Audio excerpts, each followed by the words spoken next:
sexually and physically abused as a child, and I wrote this as a means to cope with it, and hopefully, I just want to read it, hopefully it'll help someone else. I call this Remember. Cry. Definition: to sob or shed tears because of grief, sorrow, or pain. I forgot that word because of you. And that's not the only thing I forgot. I forgot the childhood that you stripped away from me when you stripped me bare. I forgot that there were other colors in the rainbow besides black and blue. When you told me shut the fuck up, crying is for sissies, you stripped away my dignity, my sexuality, my ability to cry, but not permanently.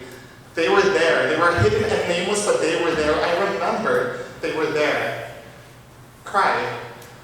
I remember that word now. I also remember it can mean to call out, to shout, to voice. Well, now you better listen close, because when you hear my voice, you know exactly where it's coming from.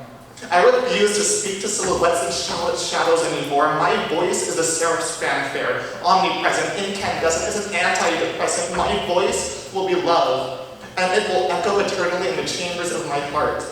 And I keep my heart on a leash, so that when I cry my heart out and find myself wearing it on my sleeve, I know exactly how to get it home.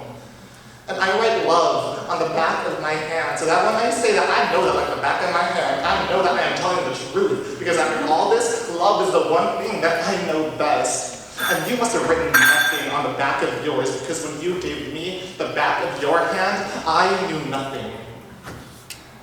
I remembered nothing, but I learned that the only thing that could save me was to love the boy in the mirror, because he told me that it's time for you to shut the fuck up, because crying is not for sissies, crying is for lovers. And I tell you that these molten tears that flood out of my soul and out of my eyes, out of the depth of pain that you refuse to recognize, these tears are not from the well of weakness. These tears I shed out of pity for you. And I am strong. I am no longer afraid of my voice. I am no longer afraid of you, afraid of water. I am fearless. I walk on water to the mirror, and I greet the figure I thought I would hate forever. And I love the boy that I see staring back at me now, and I tell him, I'm the shit. I'm the baddest bitch in town, and I deserve to be alive. And he answers back, I remember. I remember that this cannot be weakness.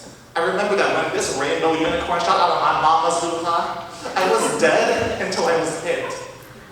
From the moment that we were born, crying has not been a sign that we are weak. Crying has been a sign that we are alive.